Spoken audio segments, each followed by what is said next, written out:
যারা রাস্তাঘাটে দোকানপাটে রয়েছি, বাড়িতে ঘরে রয়েছে, আমরা নিজেদের মধ্যে এই প্যান্ডেলে চলে আসবো, লম্বাবের ঘরে চলে আসবো। আর যারা ময়দানে আসি, আমরা সামনের খালি জায়গা পূরণ করে বসবো।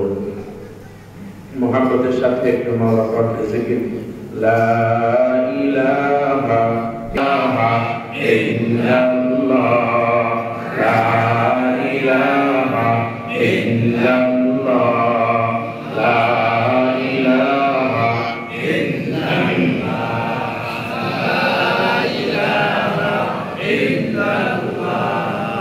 আসমান জমিন গায়রুল্লাহ, চাঁদ সূর্য গায়রুল্লাহ, পীর অলি গায়রুল্লাহ, সব কিছুর মালিক এক আল্লাহ, লা ইলাহা ইল্লাল্লাহ, সবাই লা ইলাহা ইল্লাল্লাহ।